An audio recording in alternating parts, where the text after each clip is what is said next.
At Hodge, it's a much more collaborative approach than I've ever seen previously. And I think there's a definite recognition that we want to lend money. So it's all about trying to find a way to make the deal work, and which is good ultimately for us and the borrower.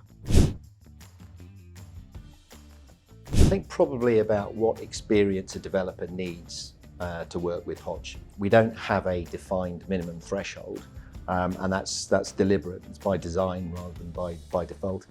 But it's understanding that someone does have experience to do the project in front of them, rather than someone who's less experienced.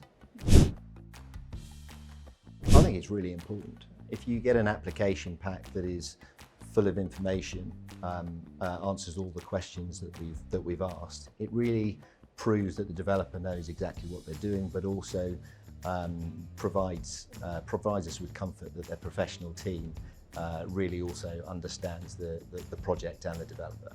So if we get a solid, full development pack at the start, it gives everyone confidence that things are going to move smoothly and quickly. I think it's difficult to ignore a live insolvency that's sitting in the background.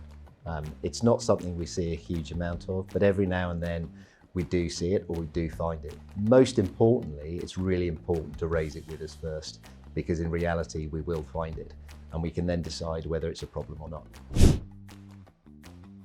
Probably about 5 years ago, I worked with a very experienced developer in South Wales called Portobello, and we funded the development of 100 new apartments in the centre of Cardiff.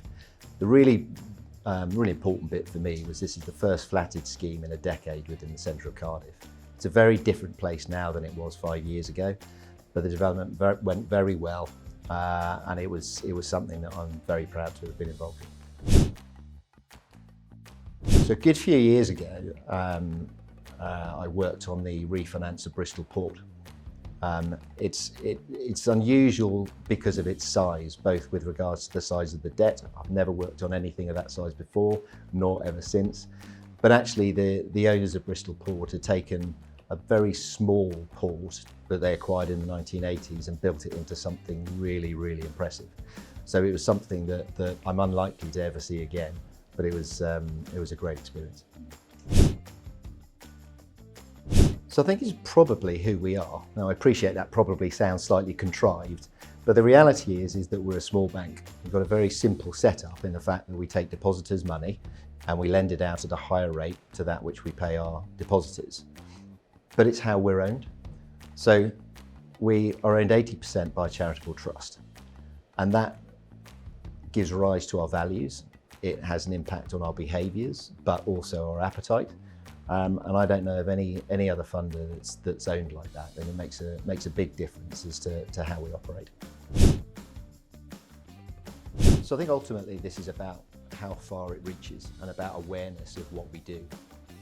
And using technology and being on the BrickFlow platform gives us access to developers that we would never normally have come across. And that's a huge help both for the borrower, but also for us as a lender.